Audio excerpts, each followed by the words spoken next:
have 55 minutes for current and relevant business talk. Let's make the most of it here on Business Morning, and it's happening only on Channels Television. I'm Ini John McCobb. We start off with grains now. Chicago wheat features inch lower as traders locked in profits on Wednesday after a strong market performance in the previous session following heightened concerns over the Ukraine Black Sea deal, despite its extension last week. Soybean and corn futures edged higher. The most active soy contract on the Chicago Board of Trade was up 0.4% at $13.27 for 3/4 of a bushel. Wheat lost 0.1% to $6.21 for 3/4 of a bushel, while corn gained 0.4% to $5.80 a bushel. The benchmark corn contract is headed for a 3-day winning streak. Ukraine accused Russia of effectively cutting the Ukrainian port of Pindehi out of a deal allowing safe Black Sea grain export, as Russia complained that it's been unable to export ammonia via a pipeline under the pact. The Ukraine Black Sea grain deal was announced to have been extended for 2 more months last Wednesday. Brazilian farmers will reap a large second corn crop in spite of planting some of it outside their ideal growing window. That's according to data released ahead of the crop tour of the country's main producing states. And buyers in the United States have recently purchased about 210,000 tons of European Union origin wheat expected to be sourced from Poland and Germany. That's according to European traders. The oil space now, prices gained over $1 on Wednesday after U.S. inventories and fuel supplies tightened, and as warning from the Saudi energy minister to speculators raised the prospect of further OPEC Plus cut output. Brent crude futures last rose 68 cents to $77.52 a barrel, while U.S. West Texas Intermediate crude gained 75 cents to $73.66 a barrel. Brent had earlier rose as much as $1.03 to $77.87 a barrel. WTI had jumped as much as $1.07 to $73.98 a barrel. Fears of a supply squeeze mounted after Saudi Arabia's energy minister said he would keep short sellers, those betting that prices will fall, ouching and telling them to watch out. Some investors took that as a signal that the Organization of Petroleum Exporting Countries and its allies, that's OPEC Plus, could consider further output cuts at a meeting which is holding on June the 4th. Crude inventories fell by 6.8 million barrels in the week ended May the 19th, according to market sources citing American Petroleum Institute figures. Gasoline inventories dropped by about 6.4 million, while distillate inventories declined by about 1.8 million. If data from the Energy Information Administration, which is due today, confirms the API figures, U.S. gasoline inventories would have declined for the 3rd consecutive week to their lowest since pre-memorial levels since 2014. We come here to Nigeria. Over 70 companies have so far benefited from the $300 million Nigerian Content Intervention Funds for asset acquisition, manufacturing, loan refinancing, and project financing in the oil and gas industry. This was disclosed during the 4th edition of the Nigerian Oil and Gas Opportunity Fair that took place at the Nigeria Content Tower in Yenagoa, Bayelsa State Capital.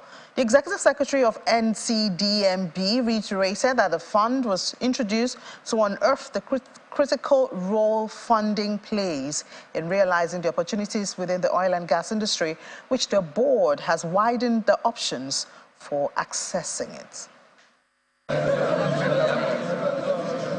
This is the 4th edition of the Nigerian Oil and Gas Opportunity Fair, and it brought together top industry players in the sector to Yenagoa, the Bayelsa State Capital, for 2 days to explore various opportunities for growth within the oil and gas value chain. The theme for this year's fair is Oil and Gas Industry, Catalyst and Fuel for the Industrialization of Nigeria, and some of the participants highlight the pivotal role that the oil and gas industry is expected to play in driving the economic growth and development of Nigeria. I am looking forward, together with my team from Shell to being active participants of this fair over the next 2 days, because I believe together we can actually bring our industry back to the enviable position it's always been, despite the blips of the past couple of years. Thank you, sir. Next to address the gathering is the Group Chief Executive Officer, NNPC Limited, and his message centers on what needs to be done for the oil and gas industry in Nigeria to thrive beyond what it is now. The only way this industry can become the catalyst and fuel for that is to build gas. And we're focused on domestic gas, as we also look for money from gas that can go to other countries. Secondly, everybody's talking about domestic refining. You have seen what we are doing, so we don't talk about it. You know, we're not tired of lamenting. When we deliver, you will see. Delivering his keynote address, the Executive Secretary of the Nigerian Content Development and Monitoring Board, Simbi Wabote, believes that the oil and gas sector can serve as the catalyst that could lead the nation to achieve the desired double-digit GDP growth rate. One probable means through which double-digit GDP growth can be achieved is by harnessing the array of opportunities that exist in various categories enabled by the oil and gas industry. In the aspect of creating opportunities, the NOGIC Act sets the minimum targets in 278 services across oil and gas value chain in its schedule. There were wares on display by some participating companies, and participants at the event went round the stalls to have a feel of what's on offer. All right, looking forward to that double-digit GDP growth. We hope it will happen under the current president-elect. That would be nice. But just before we run away from the Dangote conversation, let's do one more on that before we give it up and wait for July ending, when the visionary of that refinery has promised that Nigerians will start seeing the refined petroleum products from that. We also know that the Nigeria Economic Summit Group has been talking and elaborating or enumerating some potential benefits from that Dangote refinery. So we'll settle on that just for a couple of minutes. I know you've heard so much about Dangote refinery on Business Morning, but let's do this last one. Give us this opportunity. And we're doing that with the chief economist of the Nigeria Economic Summit Group, Mr. Olusegun Omishakin, is here in the studio. Mr. Omishakin, thank you so much for your time. So we have that slide where you did show us, or did share, yeah, we have it right here, some of these things. We would like to know how you arrived. These are some of the benefits that the NESG is projecting from the refinery. I didn't see a time lag, I don't know. I know you did say that we're going to have 21 billion crude markets per annum. We did have a time there to meet the Nigerian requirement. So tell us how you arrived at some of this. Okay, so thanks again for having me this morning.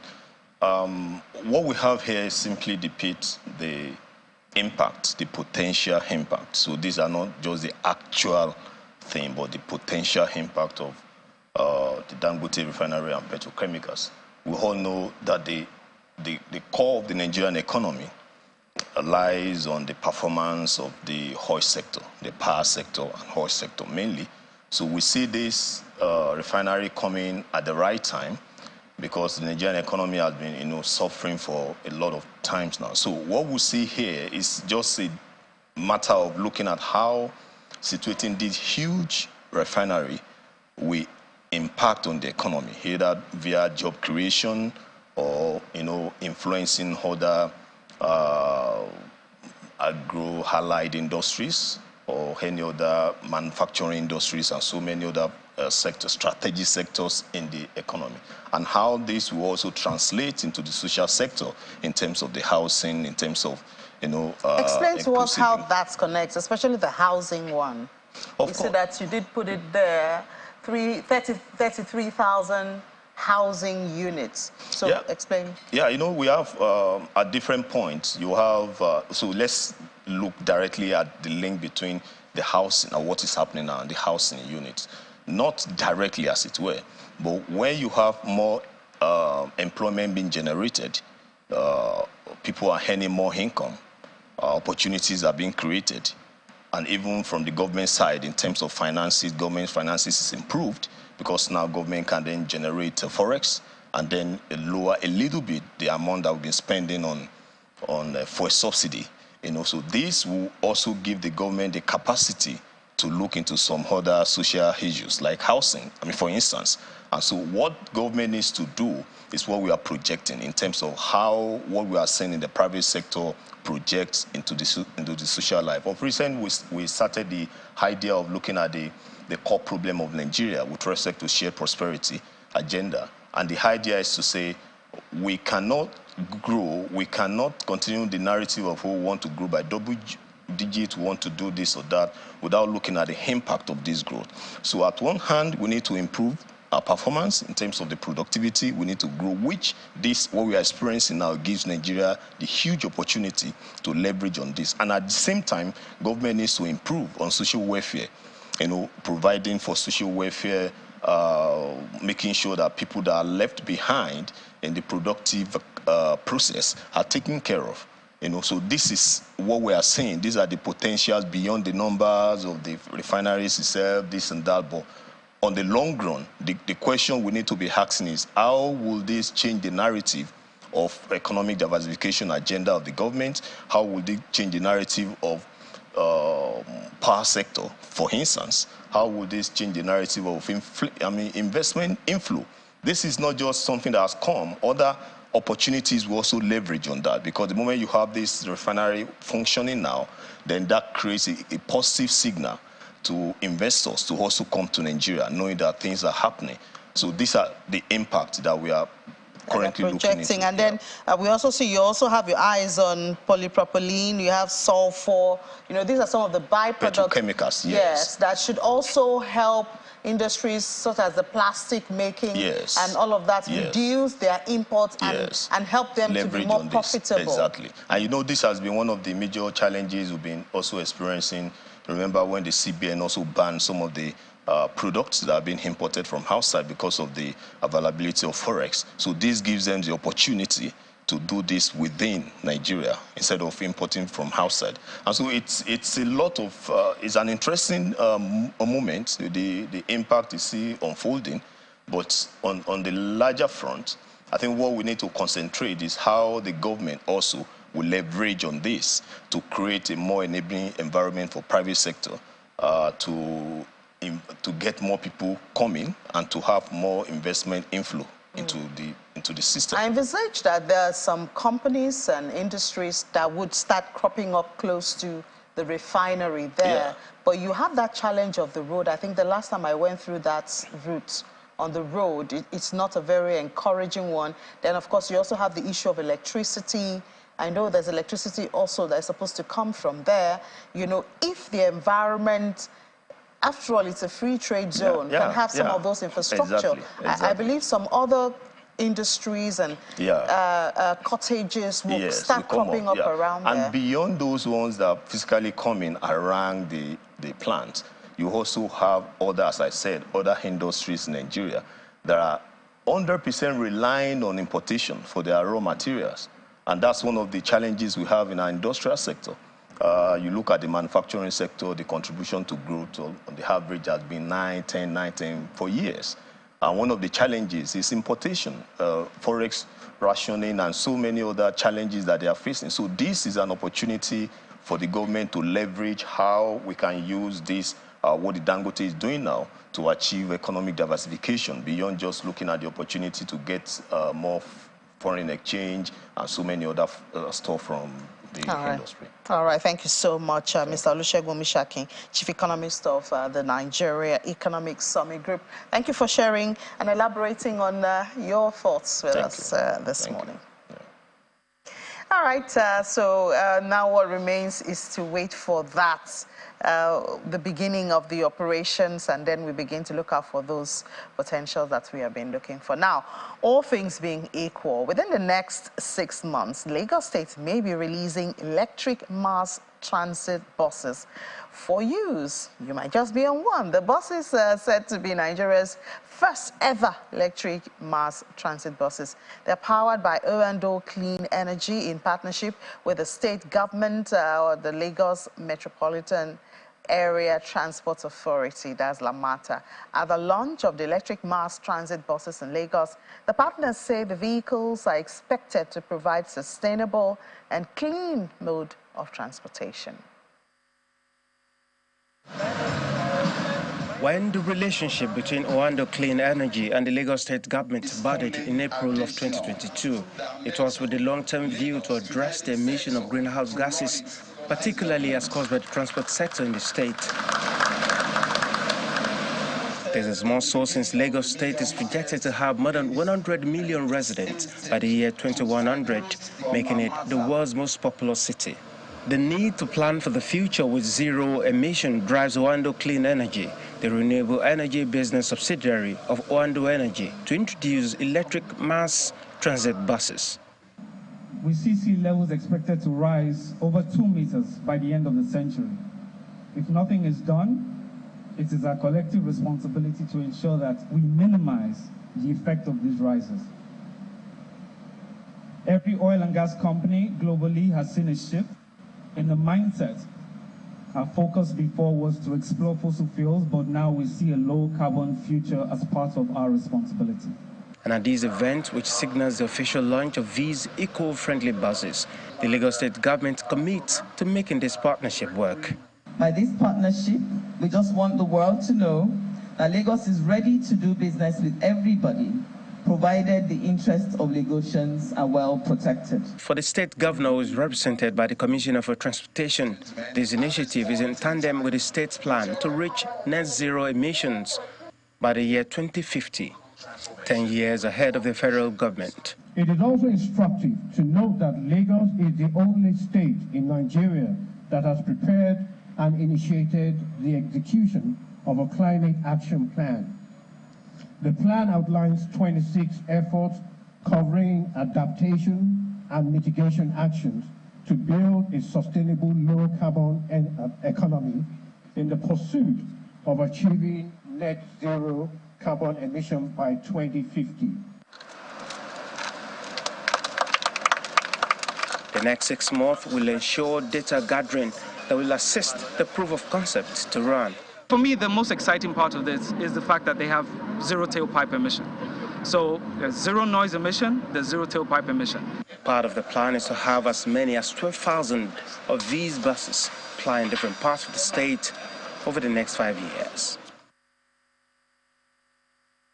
I wonder how it feels like to get on one of those electric. I guess you won't even know it's electric, but we need to be sure, you know, that it's well charged before it gets on the road.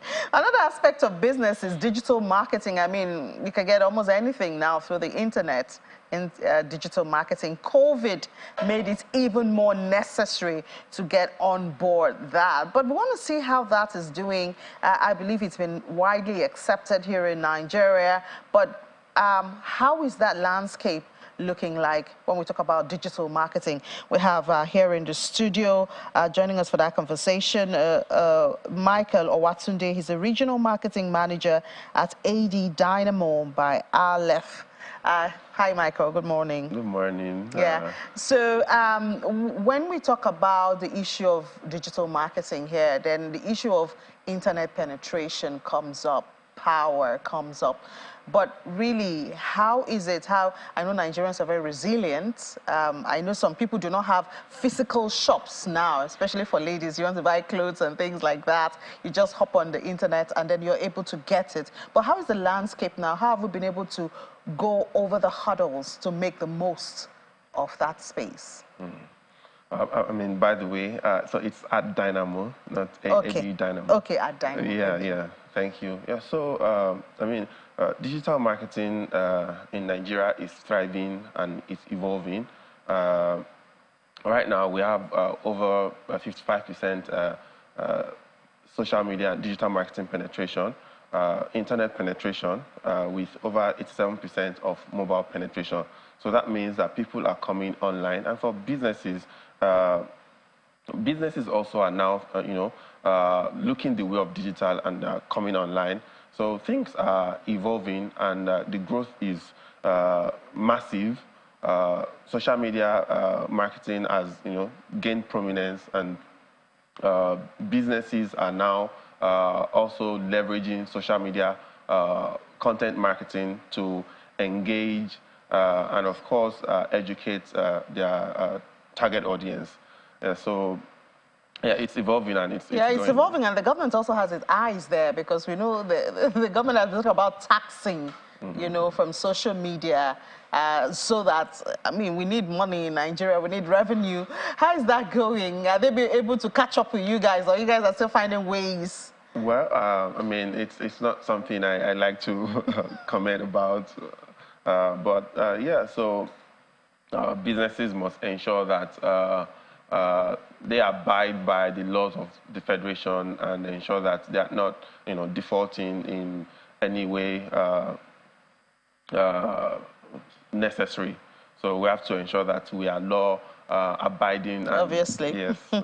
Then you have the ways of targeting your market. So you don't have the opportunity to go out there and convince people, for instance, if I have a site and that's where I sell my clothes, for instance, I don't go out there. So it's for how do I get people to come to me? How do you get people? I know some people use cookies. So even though I'm reading, for instance, a newspaper online, there are cookies and some adverts just pop up.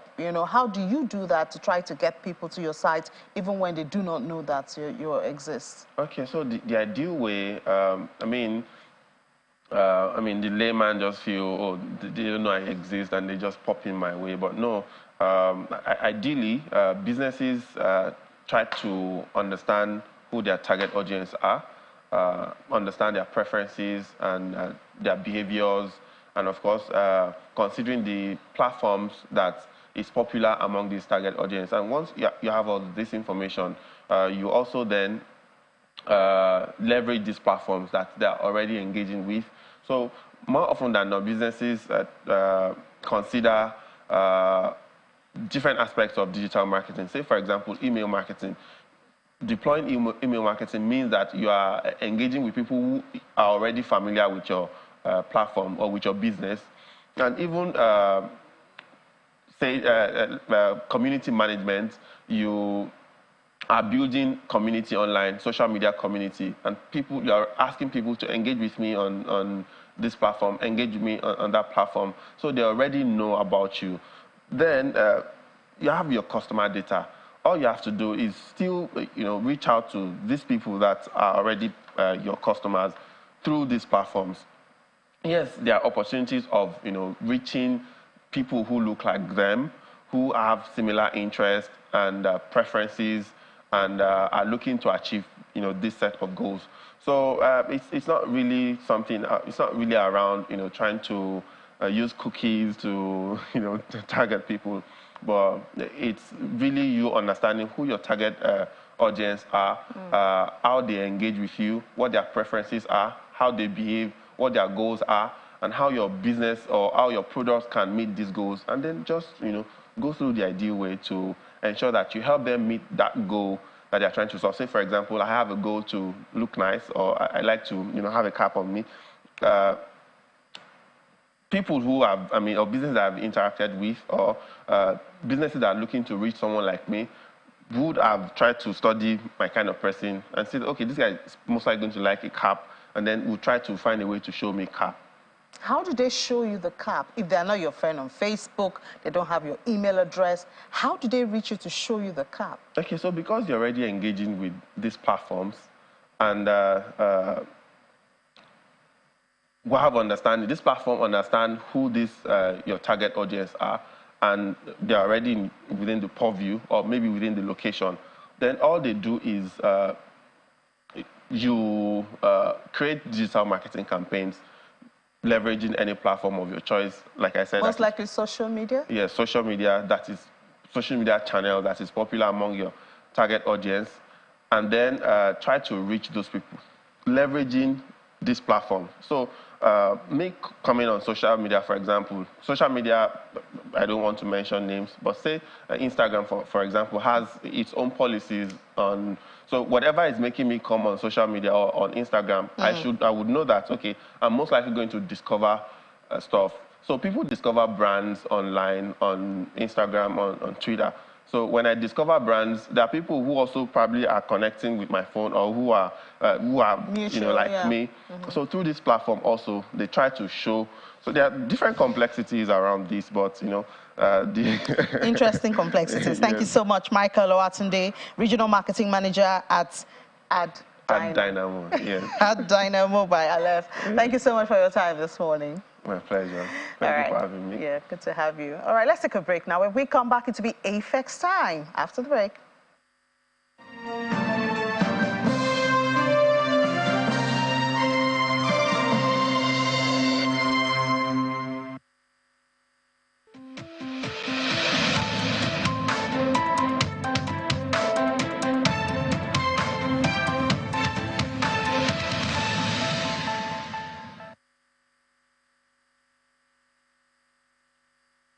It's AFEX time now. Welcome.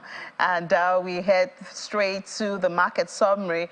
We can tell you that in the last trading week, there was mixed performances across key indicators. Turnover was down more than 10%, 10.05%, from 3.98 to 3.58 and then the volume of contracts also traded went down 12.63%. There was an increase, however, in the number of deals traded by more than 70%, 70.45%, closing at 150, that's for deals. The AFEX commodity index fell 0.33%, closing the week at 480.49 index points. AFEX export index performed negatively. That was also down 229.85 points from 230.21. The volume of contracts traded, and we saw that there was an increase in volume across maize alone. Price across exports commodities. Let's look at the prices now.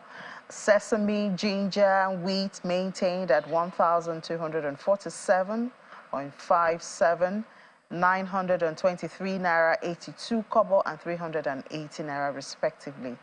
Other commodities witnessed a decline, with soybean falling by 5.95%, closing at 319 naira 85 kobo. We see sorghum next also falling by 4.30%. Closing at 262 naira 21 kobo. Cocoa also fell by 0.77%, closing at 2,058 naira 66 kobo. Cashew nut fell by 0.21% and closed at 612 naira 66 kobo.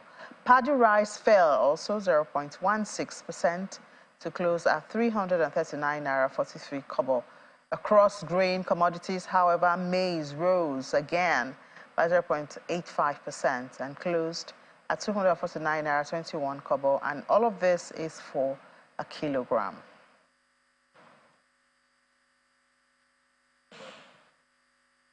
It's still AFEX time, and we're speaking with Mr. Adetola Tolu Owolabi, the National Sales Manager, joining us from our from our Abuja studio. Adetola Tolu Owolabi joining us from... Good morning, Mr. Owolabi. Thank you so much for your time this morning. Sorry about that, Mr. I just have to get it right. Mrs. Adetola Tolu Owolabi. No worries. Good morning. All right. Good morning. Yeah, so we're speaking African agriculture this morning, as it requires a combination of sustainable, innovative tools and also a focus on inclusive markets to thrive. And one of such innovative funding tools, which AFEX has discovered, is the disbursement, which provides farmers with upfront access to essential inputs. We do know that AFEX is very interested in this and has been doing a whole lot. But let's find out from you, Mr. Owolabi. Are these input loans tailored to meet each farmer? Because how do you ensure that the loan have the specific requirements that a farmer needs? Because one need in most cases is different from what another needs.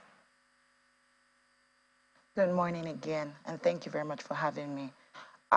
So research and experience has shown the volume required per crop, per hectare, that is required for application during crop production. Now, every input given or input package and service is given per hectare, per commodity, or rather per crop grown, and per hectare. On average, for instance, you would the type of agricultural input or fertilizer you would apply to soybean is completely different from what you would apply to maize. The volume also is quite different. And so yes, each commodity, each agricultural input package and service is directly tailored to the crop type and to the number of hectares each farmer or each farmer cluster plans to produce. And you have discovered, I guess, in your research, how this disbursement empowers farmers and promotes sustainability in the space.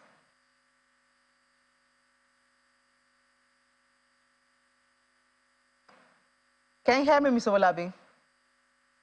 I'm sorry, I lost you for a few seconds there. Okay, I was asking, again. Yeah, in your research that you have discovered how this imputes disbursement, empowers farmers, and more importantly, promotes sustainability, you know, when it comes to agriculture. I lost you again. Wow, I wonder what's going on. But can you hear me now? Yes, I can. Okay, so I was asking how this contributes to especially sustainability in the agriculture sector. Thank you. So on average, the smallholder farmer has between 0.3 to 0.7 hectares. Now that is barely enough, or the yield of that is barely enough to feed he and his family. And so there's not so much in excess that is profitable enough for him to take care of other immediate needs or external needs for his family. But when you provide cultural inputs and services, emphasis on services as well, what you do is empower and support the smallholder farmer to also cultivate a little above what he can, in as much as he has the capacity for it. And by capacity, I mean land. By providing the inputs which run across seed, quality seed, fertilizer, extension services, you know, which helps them agronomically produce well, you are increasing their yield, and by increasing their yield, you're increasing their profitability. Once their profitability is increased, their livelihood also gets better and it gets increased. But most importantly, it also provides the economy adequate commodity, right? So there is increased production of commodity that can then satisfy the needs of Nigerians, can satisfy the needs of the processors, will help reduce importation into the country. And, you know, as we grow that and it grows and productivity increases and the number of farmers who get access to these increases, you then have, you know, increased commodity availability within the nation, and this increases sustainability both for the farmer, the processors, and of course the nation as a whole. Yeah, well, food security and employment, those are very good outputs from there. So, but there's also the risk of non-repayment or mismanagement of these loans. How do you handle that to ensure that, you know, your loans get repaid?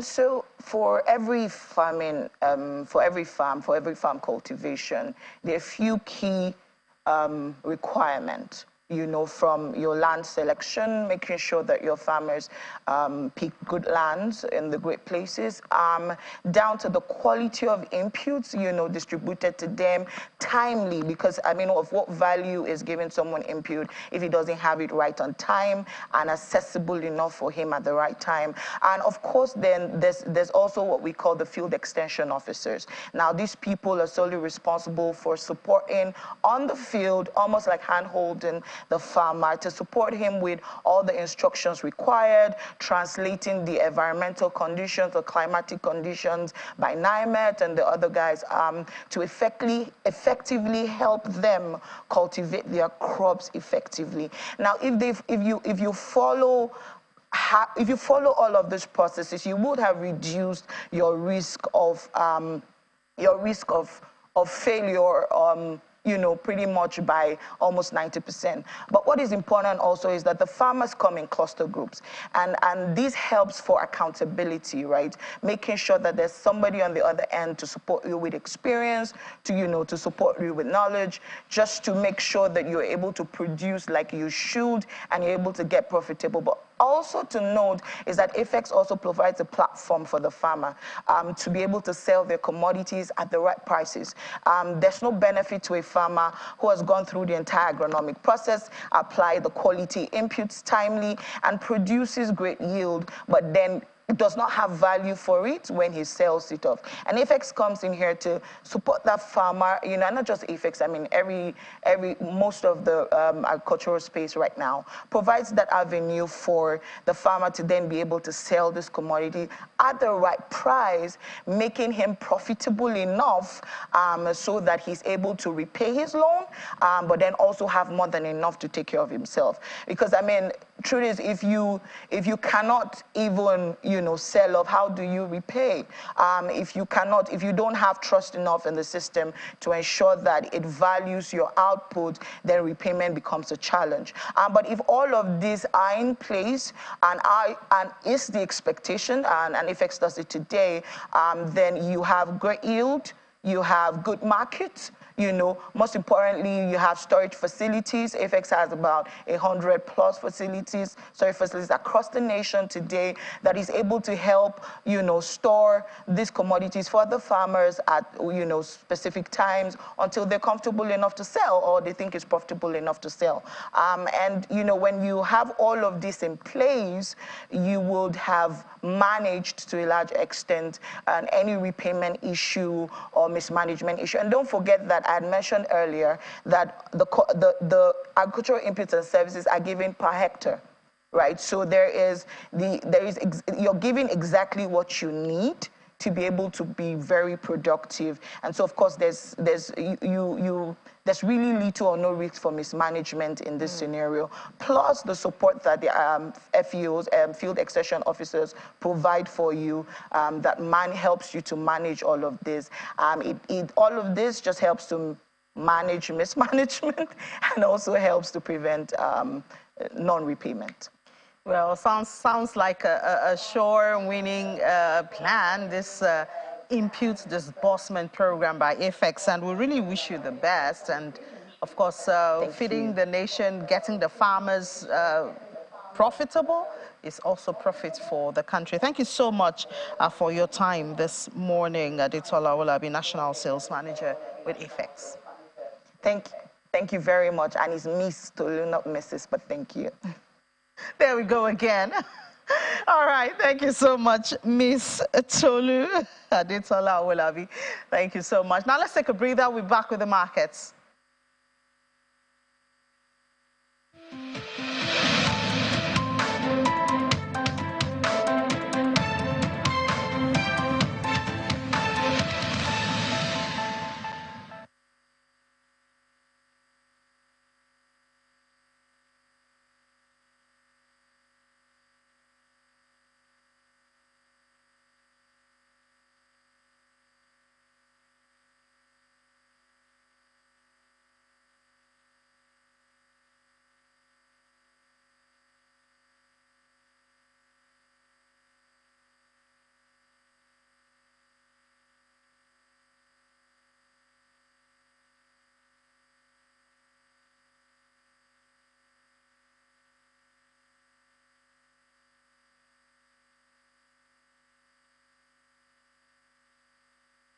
Other markets now, Will Ibong steps in.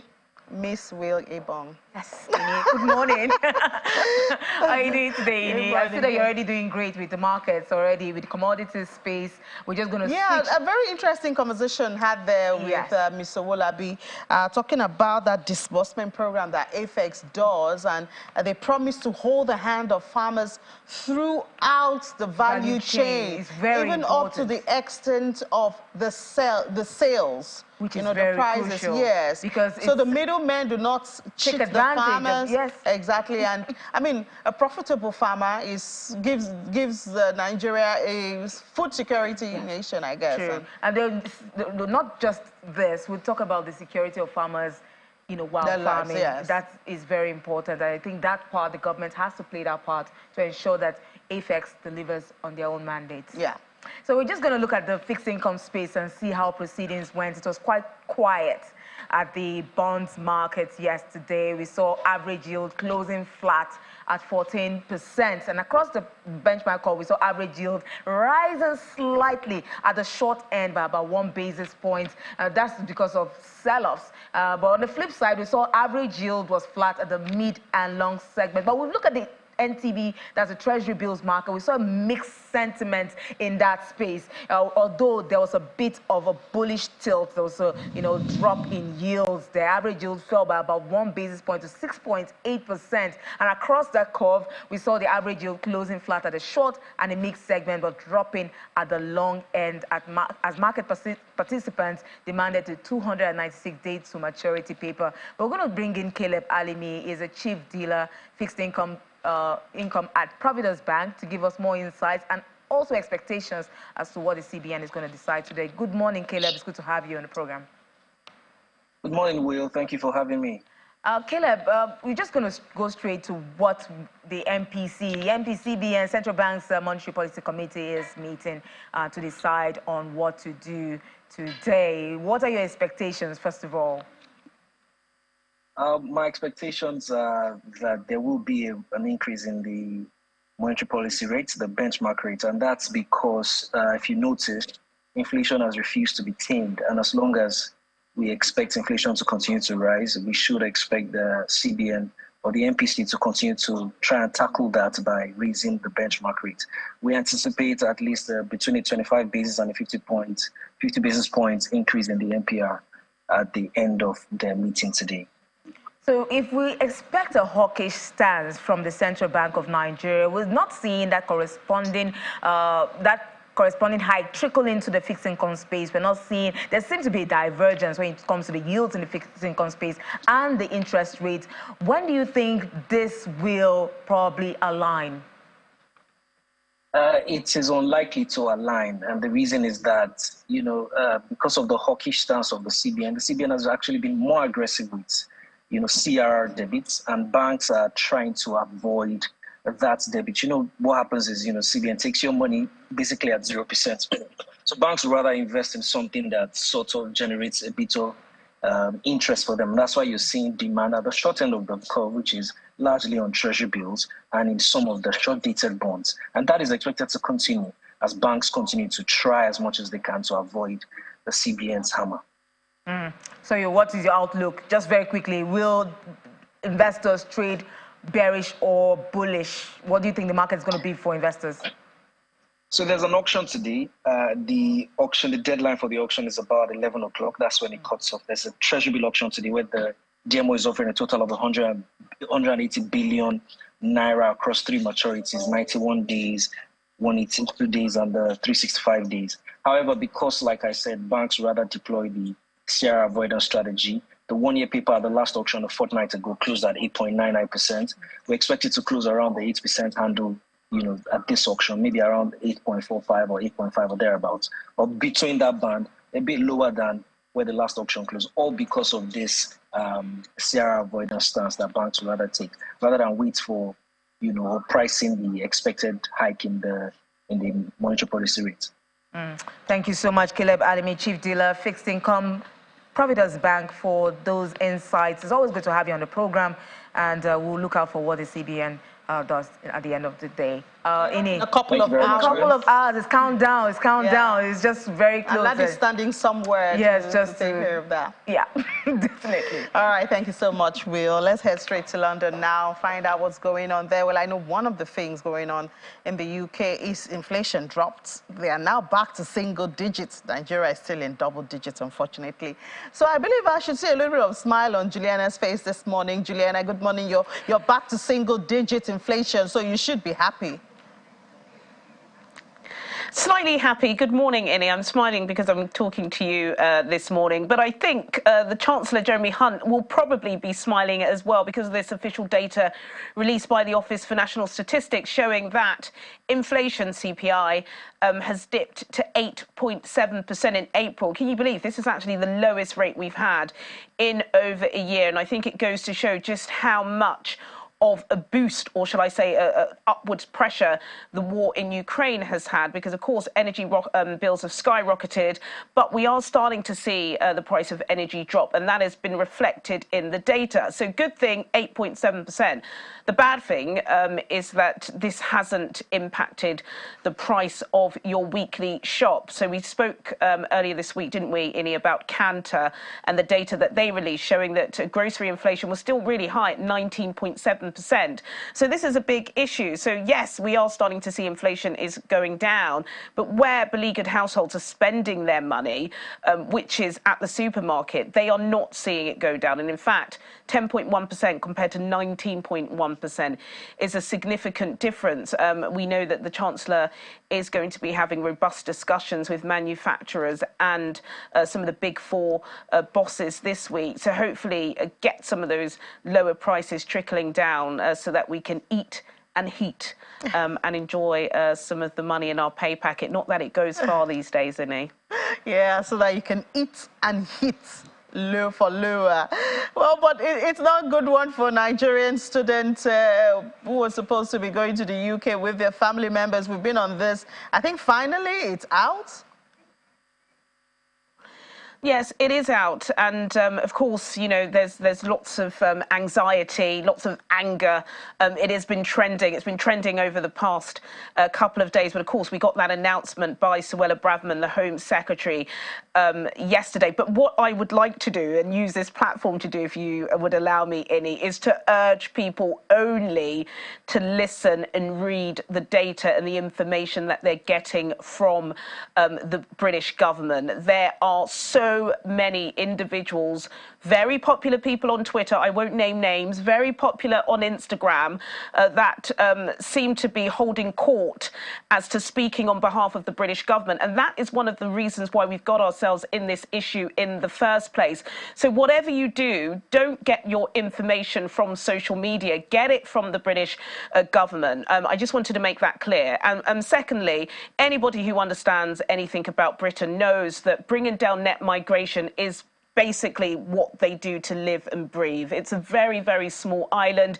Yes, we know that migrants contribute a significant amount to the economy. That goes without saying. However, net migration has skyrocketed. And I think anybody who has a brain understands that an open door policy just doesn't work in society. We are expecting official data from the Home Office tomorrow showing that net migration has jumped significantly in the past 12 months. When Boris Johnson came into power, and we are still using that manifesto in 2019, he said he was going to reduce net migration to 233,000. We're expecting the data tomorrow to show that it's above 700,000, which is why Suella Braverman has trying to appease the Conservative voters by making this announcement on foreign students. So basically, I know there's not much time, but under the current rules, if you are a foreign student studying a postgraduate degree like a master's, you can come into this country with your dependents. Now, what they have noticed over the past few years is that the number of dependents that are coming is rising fast, and they want to reduce that. And they believe by stopping these master's students from coming into the country from January 2024 with their dependents, that will reduce net migration by 100,000. Now, one of the reasons why I say I don't want people to take their knowledge from people on Twitter or Instagram is because there are caveats, and this is still going through consultation. The rules still can be changed. University bosses are furious with this. They know that the only reason why university lights are being kept on is because of the foreign students. Foreign students are basically topping up British students who pay little and pay back much later. So there is still an opportunity to come here with your children. So don't panic. Let's wait and see what this information says. And again, I urge people only to get their information from accurate sources, because there are tens of thousands of Nigerians, both in the UK and in Nigeria, that are taking advantage of desperate people, scaremongering them, when all they can do is go to the UK government website and get that information, or use a reputable lawyer. So I would say don't panic just yet. Let's wait for the full information. And as I said, the Home Secretary, Suella Braverman, has actually said in her written statement, which I do have right here, I know there's no time to read, that she is still consulting with the universities about how there can be an alternative approach. So if you are watching and you did plan on coming here with your family, there is still an option for you to do so. All right, a message of hope from Juliana Olainka there. Yeah. Thank you so much, Juliana. Thank you, Renee. All right, let's head straight to the crypto space. I don't know if Laddie Williams is planning to go to the UK with his family. Well, so you just got a message of hope from Juliana. Don't give up. Don't give up. It's still a process, an ongoing process. Anything and don't get your news from social media.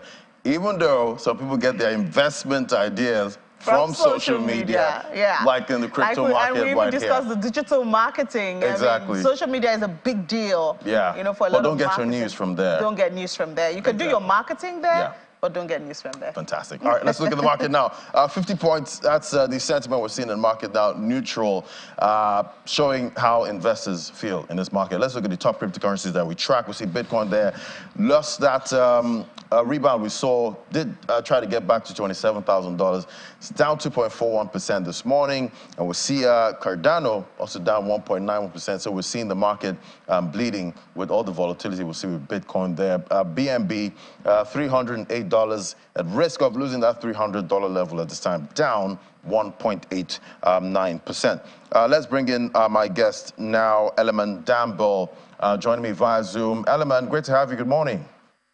Oh, hey, Lottie. Thank you for having me. Yeah, so we see a big struggle there with Bitcoin, back to $758. Looks like 26K might be looking quite shaky at this point. How are you seeing it in your technicals? What are the technical analysis? What's that telling you at this time? Yeah, similar to you, as you just said, 27K acted as somewhat of a resistance yesterday. We saw market somewhat rebound, mainly coming on the weakness of the dollar. Of course, the dollar is currently undergoing some turmoil due to what's happening with the debt ceiling. So we see a lot of volatility from what's happening in the US affecting Bitcoin. So that 27K level looks like somewhat of the main hurdle bulls will need to climb in order for it to potentially go back towards 30K. And looking at that whole debt ceiling negotiation right now, obviously, the consensus is they will get to an agreement before June 1st. But how do you see this impacting the crypto market? But we see other markets reacting, traditional markets reacting negatively. Should crypto also react negatively to this? Absolutely. So I think whenever you have huge fundamental data or events which is transpiring, it affects investor confidence in general. So irrespective if it's gold or crude oil, Bitcoin, Ethereum, BNB, you're going to see investors somewhat nervy and uncertain. That's what we see currently happening. Investors are somewhat unsure how to act heading into a potential default next Thursday. Of course, we saw Biden come out and say a default will be averted, but it seems markets aren't listening to that so far. And looking at the charts now, where do you see strong support for Bitcoin? Yeah, similar to what you said. I think around 26,300 seems to be the level of support which it has landed at over the last 2 weeks. The last time we saw it break out of that level was, I believe, the 12th of May. So that level seems to be the relatively strong floor for now. But again, it depends. Well, even later on today, we have FOMC minutes. So I would say we could potentially see that tested later on today. All right, fingers crossed. Thank you so much, Element Cheers, Damble. thank you so much. Thank you.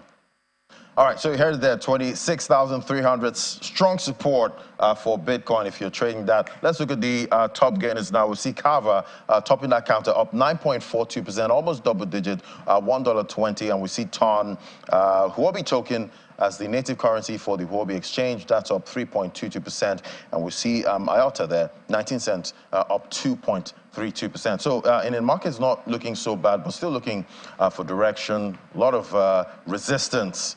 Trying to get back above that 30,000, talking about Bitcoin. Yeah, don't worry. MPC's meeting today, meeting yesterday and today. So we expect the decision of the MPC for the Buhari government to give today. direction. Yeah, the final one for the the current administration. Exactly. But I was going to say the decision of the MPC of the CBN will give direction to the Bitcoin. Yeah, when we have that much volume.